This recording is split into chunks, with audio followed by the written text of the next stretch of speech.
I do try to respond to every comment that I possibly can. Sometimes I get so much that a lot of them don't show up because I still get comments on older videos as well as new videos. So I apologize if I don't respond to you, but I do try to respond to everybody. With that being said, I went back and I actually rewatched my Dragon Ball Super superhero review. And I also went down and read the comments. And I saw one that I really wanted to respond to. But it was so long. Like, before I even respond to the comment, I just want to show you guys. That's just too long to respond to. Unless if I did it in a video format. And I used to go back and forth with people in the comments, especially typing paragraphs and stuff. But I'm never going to do that again. If you're going to type a paragraph, then I'm probably just not going to respond to you. I'll just be honest with you. I mean, especially because some people, they want to keep going forever and they never want to move the conversation forward. Like, it kind of just stays in one spot and we're just back and forth typing paragraphs and stuff, which is stupid. And I want to let this guy know right now that I am not in no way, shape, or form trying to get on him or, bully him, what I'm saying, or make fun of him. I get accused of being a bully sometimes. Someone actually told me that I was a bully, but I'm not trying to bully anybody. This is just for clarification because I want you guys to know that I am very passionate about Dragon Ball. As you probably know, I make a lot of Dragon Ball videos. And when it comes down to Super is very disrespectful to, I think, a lot of Dragon Ball fans. And when you try to defend this shit, it becomes ridiculous. That's all I'm gonna say. So let's see what this guy is talking about. What is your name? Young Shogun. What's happening? I do not like Super as I prefer GT instead, but a lot of these points with quotation marks you try to make do not work as they fall flat. Interesting. You keep saying you dozed off or zoomed out throughout the movie, which, let me just say this now. I did not doze off or zoomed out throughout the movie, as I was just being sarcastic, because you can't make a full movie review on a movie that you dozed off on. That wouldn't make any sense. I thought I was being funny there. I guess not. I guess I just sound too serious sometimes. So maybe that's why you don't understand a few things below. I have countered with quotation marks some of these points. Gamma 2 is overconfident and cocky. He likes to be flashy and doesn't take his fight serious. He already thought he took care of Piccolo because he is overconfident. See here, you can be overconfident and cocky and all those things when you know you're going up against somebody that you're stronger than. That's not the issue here. So I think you're misrepresenting my statement. I'm going to just say this so there can be no misunderstandings. But these gammas are supposed to be better than Android 17 and 18. Stronger, faster, like they should be better in every way possible. And I even think in Future Trunks' timeline, they thought they killed Trunks before. So I don't know if this was like a nostalgia moment or this just was what it was. But even if you are under the impression that you killed your opponent, why would you just openly fly back to your base, your quote unquote secret base? You should always be under the impression that you're being watched. And so that's why I just call these androids dumb, because they pretty much are. And understand, two things can be true. He can be overconfident and cocky and be dumb at the same time. So that really wasn't a point worth countering, I guess you can say. This is in character for Bulma as of Dragon Ball Super. She's aging and getting older, probably getting jealous that Vegeta doesn't age until he hits his 80s due to his Saiyan genes. Did you just make that up? I mean, honestly, I don't know how you think you're countering my points by saying this is in Dragon Ball Super when you yourself have stated you don't like Dragon Ball Super.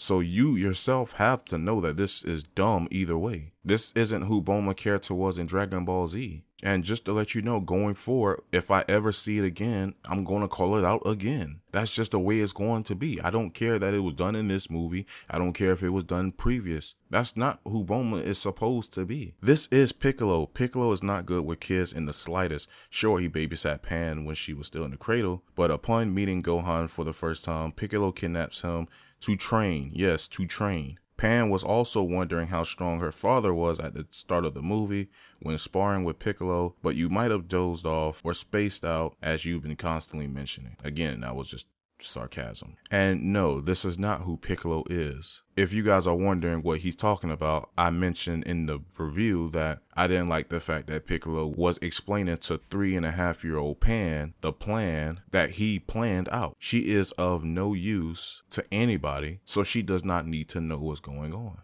He could have just easily told her, hey, we're going out for some fucking ice cream or some shit. I don't know. And to prove my point that Piccolo will not explain certain things to certain people, here's a clip from Dragon Ball Z. But, Piccolo, what are you going to be doing, huh? I don't know. Come on, I know you've come up with a plan. Why don't you just tell us what your scheme is? Come on, we're buddies now, aren't we? Listen to me. Stop asking questions. It's none of your concern. This is something that I have to do alone. So no, that's not who Piccolo is in the slightest. And bringing up the time he trained Gohan doesn't even work because he needed Gohan. He doesn't need Pan here. I mean, Dr. Gero made androids that could slaughter Super Saiyans with minimal effort in a cave, so not too surprising that his grandson can make androids stronger than Super Saiyan gods since he has an abundance of resources to do so thanks to the Red Ribbon Army. I will admit the battery power is a bit weird, but for the guns, it's probably for aesthetic. Again, Dr. Hedo is a big superhero fan, ones with dynamic poses, so giving them a gun to fire and twirl around would help with that. Now, everything that you just said here is also wrong. It is true Dr. Gero been making androids inside of a cave. And some people have questioned how the fuck do you make androids stronger than Frieza? And that might be a valid point. Although Dr. Gero has been working on these androids pretty much all his life. This was not something that he just started doing. Hedo is only like 24 years old, and I'm not even joking. So it took Gero years to do what he did. Hedo did what he did in a couple of days or weeks. So yes, I call bullshit on this guy being able to get out of prison and make 2 androids, not even stronger than Super Saiyan gods, but the Super Saiyan versions of Super Saiyan God. I know that's kind of confusing. That's why they just call Super Saiyan Blue, because they know their fan bases are retarded. So yes, we all call bullshit on that. And since you wanted to counter the gun thing, which I don't know why you tried this, you know it doesn't work. I want you to list all the superheroes that have guns, because I can't even think off the top of my head of superheroes that have guns. I know some heroes that have guns, like Black Widow, but she's not a superhero. She's just a hero, I guess. So I want you to list all the superheroes that you know that have guns and how that make any sense for you to even counter my point. No, I'm not going to do it here, but you're coming very close. Its final form had recently became classified as a transformation in Super. However, all the games for Dragon Ball have been classifying it as a transformation as well. Again, I do not care what happens in Super. Super is trash. So when it's done here, it's also trash. And that's my point. And I don't even know why you brought up the games as if the games are canon to the anime or the movies. I don't get why you did that. That was pretty dumb. That was probably the dumbest shit that you did here. Dummy, yeah. Magenta comments on this, but Hedo gave the Gammas a good-hearted and superhero-like personality. Okay, let's stop there. Now you contradicting yourself. How does the Gammas have superhero-like personalities when you said earlier that Gamma 2 is overconfident and cocky? I don't think that's a superhero personality trait. See, Goku has superhero personality traits. I want everybody to think about this. Gamma 2 attacked Piccolo, an enemy that he thinks is a bad guy, from behind. That's something superheroes don't do. What else do superheroes don't do? They don't try to kill their opponents. If anything, he would have tried to turn them into the police. But the crazy part about all that was he only came there to just test his powers, which is kind of weird for somebody with a superhero personality trait to do. I mean, imagine if Superman would have went up to somebody and say, oh, I'm just trying to test my powers and tried to kill him. That's weird for Superman to do, right? Gamma 2 had doubts showing when they kidnapped a 3-year-old girl and even told Piccolo to stop hurting Pan. They were already having doubts thanks to Dr. Hedo. This point of yours could be argued against because Android 16 is existing. No, it can't. Android 16 is a full-blown robot. So why does he develop a kindness to nature when he was made specifically to kill Goku? Because he learned there's more to what he was programmed for. Well, Android 16 does not develop anything.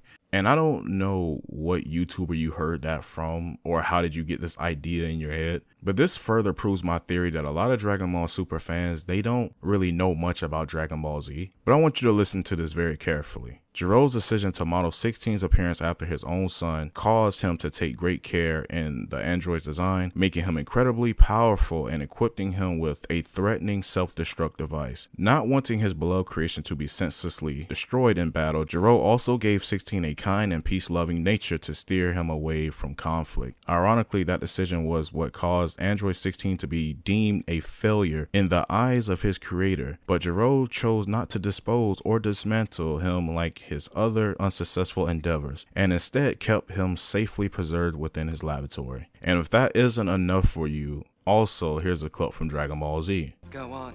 I think it is time to wake up our sleeping friend. Right. No! Do not listen to him! I have not completed his programming yet!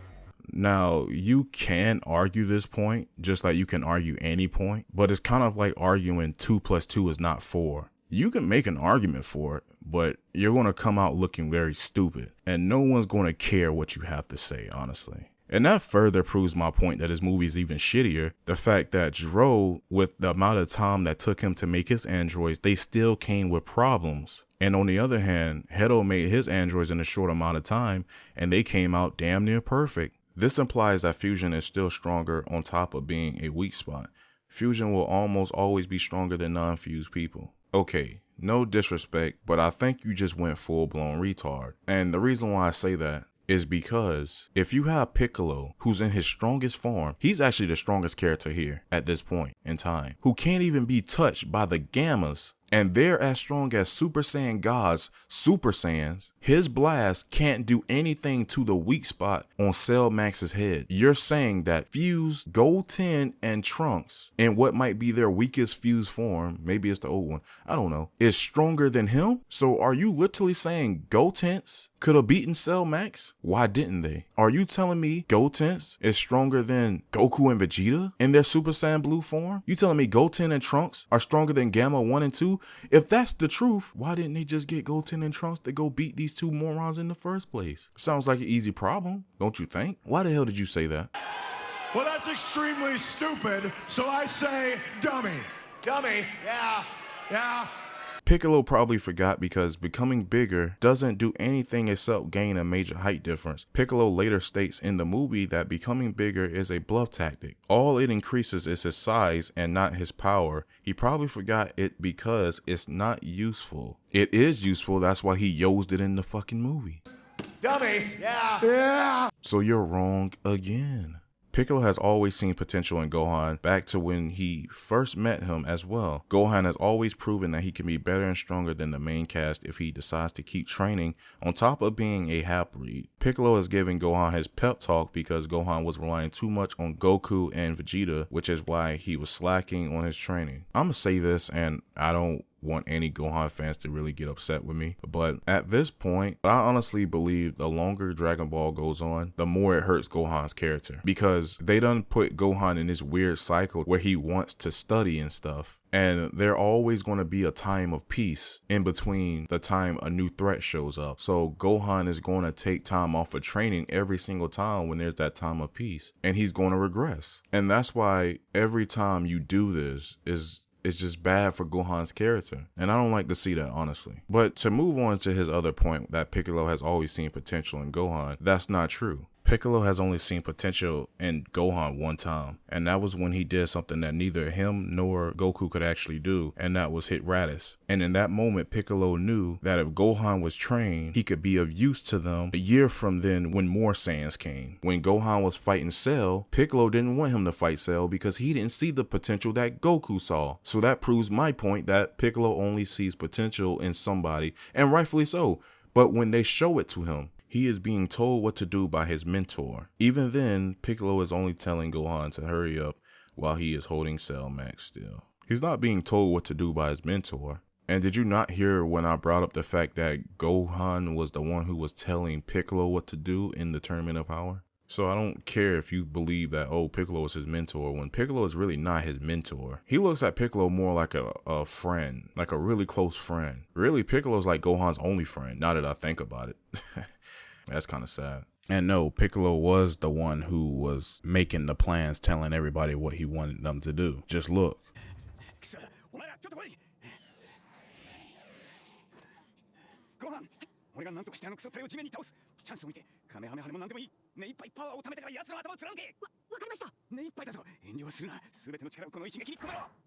Again, you probably did not pay attention. Stop with that. Gamma 1 had explained that Hedo had a weak spot and a self-destruct for Cell Max in case Cell Max was released early. The bomb was made only to destroy every remaining cell in Cell Max's body, so the Red Ribbon Army couldn't recover any pieces of it. And again, with the weak spot thing, it wasn't a weak spot if you can't hit it. Why the hell would you make a weak spot and never had a plan in case if you needed to hit it? And even when they did hit it, nothing happened. So how the fuck is this a weak spot? And for the self-destruct thing, I said in the review that I thought it was for nostalgia purposes only, and I still believe that. I mean, you don't have to blow up like he did. Look at, it's the same thing. And then you keep using the excuse that, oh, they're superheroes. Look what it did to everything around it. That bomb destroyed the whole base. Now imagine if that was in a city or something. So no, I'm not going to let you use that excuse. It was for nostalgia purposes only. This was a surprise to most people since we had not gotten any implications that Gohan got back into training after the Tournament of Power in the anime. In Super, Gohan stopped training until the Black Arc, where he's seen to be training before suddenly stopping again. Again, I don't understand why you type some of these things. It's not like you're trying to correct me or anything. So it's like, what was the point of saying that? I don't get it. Dramatic effect. On top of this, it can be a callback to Majin Vegeta turning into Ash/Dust after his final explosion against Buu. Why does Vegeta turn to Ash/Dust instead of immediately disappearing? Dramatic effect. And you know what's funny? A couple months ago, I was believing that Vegeta had turned into stone my whole life. I was like, when he fought Buu, he turned into stone when he died, right? But no, he actually turned to ash, is what I found out on Reddit. Even so, I know one thing, humans can turn to ash. People get cremated all the time. And, you know, they dump their ashes in the sea or some shit or whatever. Some people keep it. I don't know. People do whatever they want with their things. We're talking about a robot here. Robots do not turn to dust, sir. What the hell are you talking about? They melt or they turn to scrap. And I didn't even mean to call Vegeta a human. He's a Saiyan, but still, he has flesh and bones like humans do, so whatever. And this wasn't even the same thing because Vegeta was dead. It's not like he was laying there still alive and then just started fading away. Like, this literally looked like the scene out of the Avengers. I swear. It's like, yeah, and you know what? That's probably what the fuck they was watching. They was watching Endgame. That's why the whole superhero thing came about. These guys are fucking stupid. Not you, I'm talking about the fucking writers. But listen, my guy, don't try this shit again. All right, it's best to stop trying to defend Dragon Ball Super. And what you did was made yourself look very stupid. But before I end this video, I want to show you guys he actually commented again. He made another comment. He said, Dr. Hedo was the one who built Cell Max for starters. Hedo did not want the Earth to be destroyed. He made superhero androids because he liked superheroes. Why would he make a bomb that could destroy the planet? On top of this, the Red Ribbon Army doesn't want the planet to blow up either, as they want world domination. Why would they want to blow up Earth? Come on now, think it through. But I'm gonna have to turn that back on you. Now you think it through, because you just contradicted yourself again. And you're probably like, how? Well, let me tell you how. In your last comment, you said that the bomb was only made to destroy every remaining cell in Cell Max's body, so the Red Ribbon Army couldn't recover any pieces of it. So I'm pretty sure the Red Ribbon Army wouldn't even know that there was a bomb inside of Cell Max, right? So that's how you contradicted yourself. And I'm not gonna lie, maybe I did miss the part where Gamma 1 explained that there's a bomb inside Cell Max. Cause I ain't gonna lie, I did take a bathroom break somewhere near the end of the movie. So, but if I did heard that part, I would have said this in my review, how that contradicted the whole movie. Because why would Gamma 1 state something like that if him and Gamma 2 were under the impression that they were fighting the bad guys? That would ultimately mean that Gamma 1 knew that the Red Ribbon Army were possibly up to no good. So did they believe or did they not believe that the Red Ribbon Army were bad? And if Hedo did somehow believe that the Red Ribbon Army could use Cell Max for ill intentions, why did he make Cell Max? He didn't have to make them. At the beginning of the movie, he pretty much explained that he didn't have to do anything that the Red Ribbon Army told him to do. He could have killed them in the car. He injected his skin to make it like tougher or something so bullets wouldn't hurt him, I think. And then he made Gamma 1 and 2 before he even finished Cell Max. So he had two androids who were virtually stronger than everybody in the Red Ribbon Army put together. So at that point, he could have said fuck it and called the police on them and got their whole operation shut down down, he had his androids. He didn't do anything wrong. He could have said they forced him to do that. And he walks free with his androids and the Rebellion Army's down. Now he's out of their control. But instead, he pretty much made Cell Max and said, you know what? I'm going to put a bomb in him. A bomb that can destroy a city only if we can actually hit that weak spot. Like, I just don't get this movie, man. It's just so fucking trash. The writing is not consistent at all, making these some of the worst Dragon Ball movies ever made. And it's not just this movie, it's also in the Broly movie as well, and in the other two. I do not believe that you do not like Dragon Ball Super. I believe you are a fan. I hope you do see this and come and comment down below. I want to see what you will say. Will you try to debunk my points again? I will laugh at you if you do, but I will respect it instead of you just running away. That's all I have today. Listen, don't nobody else try this shit. Can we all let this movie rest and shit?